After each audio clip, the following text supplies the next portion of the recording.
Malala's Magic Pencil by Malala Yousafzai, winner of the Nobel Peace Prize.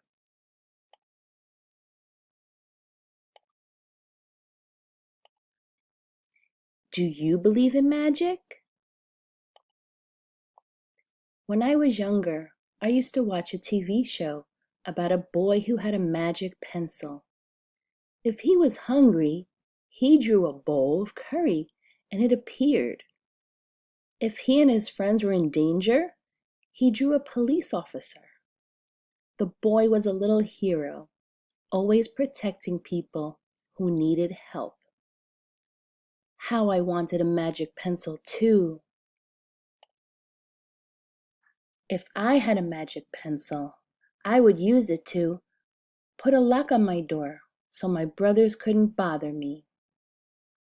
Stop time so I could sleep an extra hour every morning.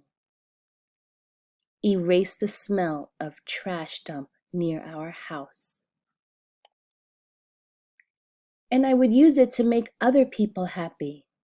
I would draw the most beautiful dresses in the world for my mother, the best buildings in the valley for my father, so he could open many schools where children would study for free.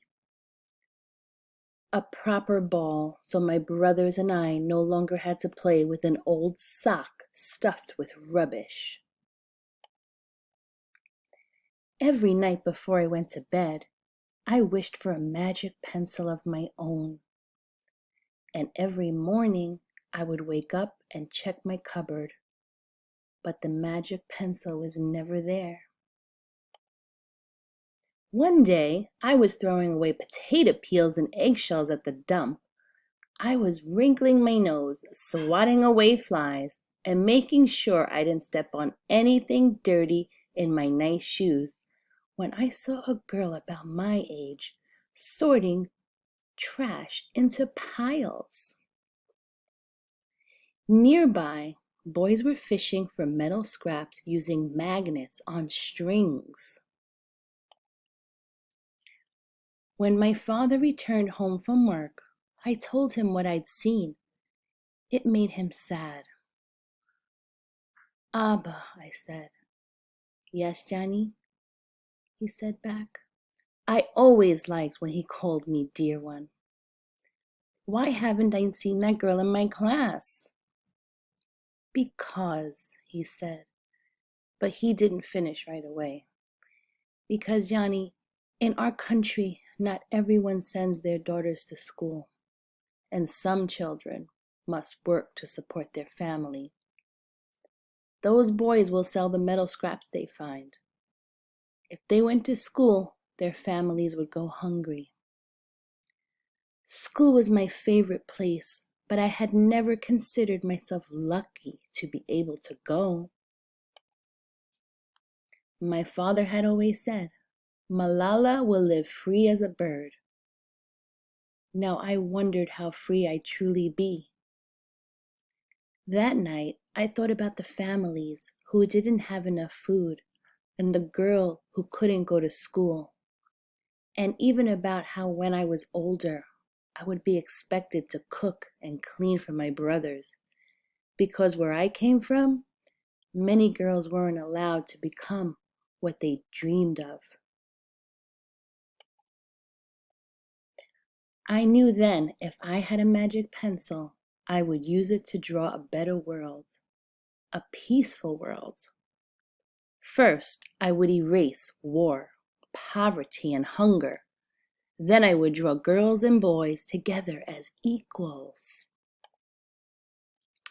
Over the next few years, instead of wishing for a magic pencil every night, I worked hard in school every day. I wanted to be one of the top students in my class. But soon, powerful and dangerous men declared that girls were forbidden from attending school. They walked the streets of our city now. They carried weapons. One by one, girls stopped coming to school. "Abba, Where are all the students? They don't feel safe here anymore, Johnny. How could a few men stop all the girls in our valley from going to school? If more people knew what was happening to us, I thought, they might help. Wishing wasn't enough. Someone needed to speak out. Why not me? I wrote about what it felt like to be scared to walk to school and how some of my friends had moved away because of the threat they faced in our city. I wrote about how much I loved school and how proud I was of my uniform. Once I started writing, I didn't stop. I wrote speeches and traveled around my country, sharing my story. I even talked to a reporter from a famous international newspaper. People actually wanted to learn about my life. I spoke for all the girls in my valley who couldn't speak for themselves. My voice became so powerful that the dangerous men tried to silence me, but they failed.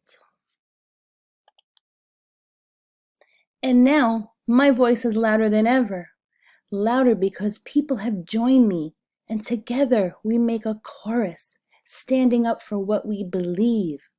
We raise our voices for those in need, help people in danger, even if they are an ocean away. Think of the world as a family. Do you still believe in magic? I do. I wrote alone in my room, but people all over the world were reading my story. Millions now know it and help me spread my message of hope. I had at last found the magic I was looking for, in my words and in my work.